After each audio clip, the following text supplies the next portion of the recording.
Hello guys, তোমরা নিশ্চয়ই ভালো আছো। আমি আজকে সকাল সকাল মাথার মধ্যে তেল দিয়ে নিচ্ছি। তার কারণ হলো আমি শ্যাম্পু করব। এবার মুখে আমি একটু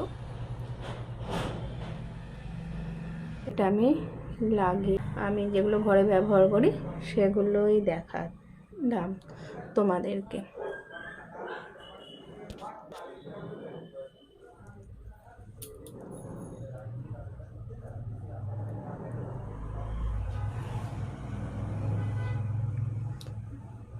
তো আমার ফেস প্যাকটা লাগানো হয়ে গেছে। আমি 5 থেকে 10 মিনিট রেখে নেব, রেখে তারপরে ধুয়ে নেব। বিছানার চাদরটা আজকে আর পাল্টালাম না, কারণ কালকে পাল্টানো হয়েছে, এই জন্য চাদরটা পাল্টালাম না। এটাকে ভালোভাবে ঝেড়ে নিলাম। গায়ে যত শক্তি আছে সেই শক্তি দিয়ে ধুলোগুলো সব ঝেড়ে নিলাম। আর রাস্তার ধারে যেহেতু ঘর আমাদের, প্রচণ্ড ধুলো পড়ে, তাই ভালোভাবে আবারও ঝাড় দিয়ে নিলাম। আর কত জামা কাপড় আমি সাইডে রেখে দিয়েছি, এগুলো সব ওয়াশিং মেশিনে দেব। আর আমার কাণ্ড দেখো, কোনটার ভেতরে কোনটা ভরে দিয়েছি। চন্দনের রুম ফ্রেশনারের ভেতরে লেমন ভরেছি, লেমনের ভেতরে চন্দনটা ভরেছি, তাই আবার ঠিক করে গুছিয়ে রেখে দিলাম। এবার আমি আজকে কিন্তু ঘরে চন্দনটা স্প্রে করব, কারণ চন্দনের গন্ধটা আমার খুব ভালো লাগে।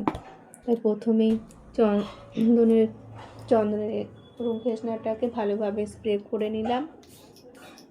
গন্ধটা এত সুন্দর, আমার এত ভালো লাগে বলে বোঝানোর মতো নয়। আমি বিছানার চাদরেও একটুখানি দিয়ে নিলাম, সব পর্দাতে ভালোভাবে দিয়ে নিলাম।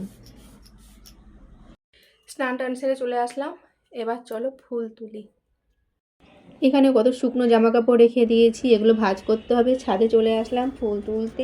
তাই এখন জানি না কেন ফুলের সংখ্যাটা প্রায় কমেই আসছে, ফুল বেশি গাছে হচ্ছে না।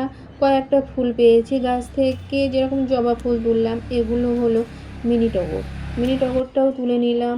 আর এই যে সাদা নয়নতারা আর আছে গোলাপি নয়নতারা, এগুলোই এবার আমি তুলে নিচ্ছি।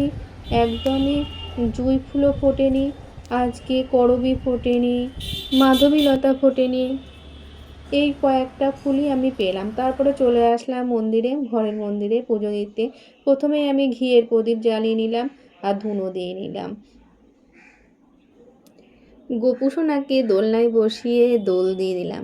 দেখো গোপু সোনা কত সুন্দর দোলনায় বসে দোল খাচ্ছে।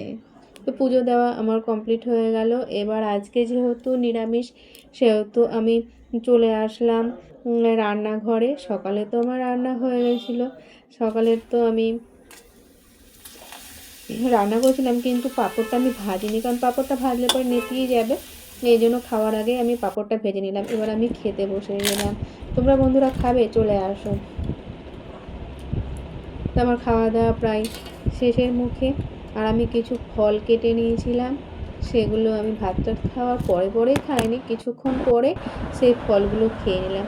তো আজকের ভিডিওটা এটুকুই, আবারও দেখা হচ্ছে নেক্সট ভিডিওতে।